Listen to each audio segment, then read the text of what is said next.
Қазіргі замандағы Америка әлемдегі сөз жоқ ең мықты мемлекет деп айтуға болады.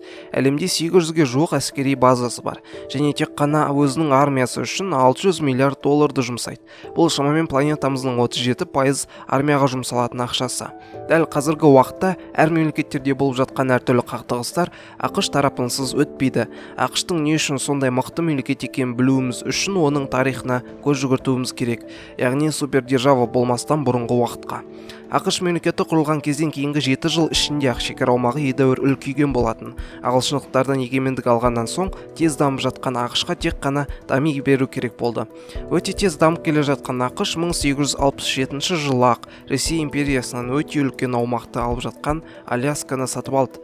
Бұл жер Америка аумағын одан сайын кеңейтіп берді. Америка өзінің күшін көрсету үшін сол кездері өзінен әлсіз мемлекеттерді қол астына қарата бастады.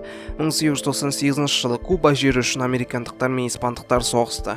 Тез дамып келе жатқан ақш Кубаны оңай басып алады. Одан кейін де Пуэрто-Риконы, Тынық мұхитындағы Гуам және Филиппинді өз қол астына қаратады. Сол жылдар американдықтар тағы да Гавайды және американдық Самоаны өздеріне қаратты. Бірнеше жылдардан кейін Атлант және Тынық мұхитын байланыстырып тұрған Панама каналы американдықтардың қол астына өтті. Одан кейін Доминикан республикасы және американдық Вирджиния аралдары берілуге мәжбүр болды.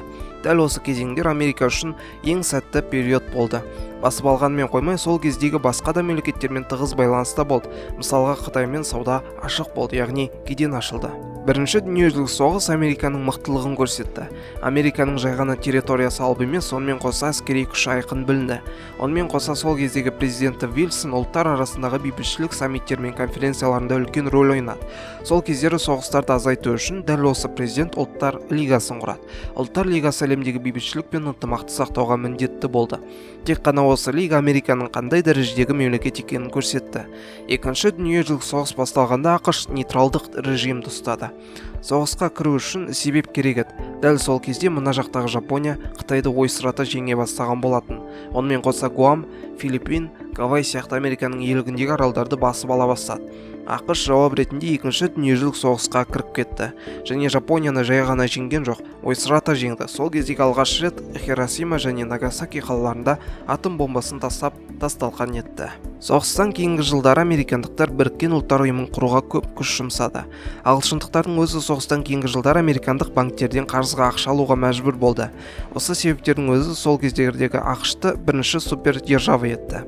Осы кездер әлемнің екінші супердержавасы Кеңес Республикасы өзінің идеологиясын кеңейте бастады. Социализм планетамыздың үлкен аумағын шарпыды. Бұл ақш үшін қауіп еді, өйткені Америка құрама штаттары демократиялық мемлекет еді.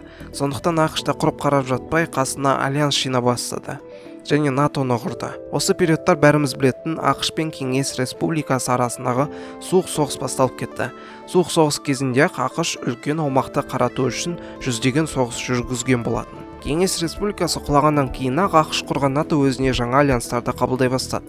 Қауіпсіздікті қамтамасыз ету үшін әлемнің түкпір-түкпірінде дәл қазір ақш базалары орналасқан. ақш сонымен қатар тек қана әскер жағынан мықты емес екенін білерсіз. Өйткені өте үлкен ғылыми лабораториялар, интернет желілері тағы да басқа өте көп жетістіктері бар. Сонымен видеомыз соңына жетті. Өз пікіріңізді ақшқа қатысты видео астына қалдырып кетіңіз. Барлық пікірді оқитын боламыз.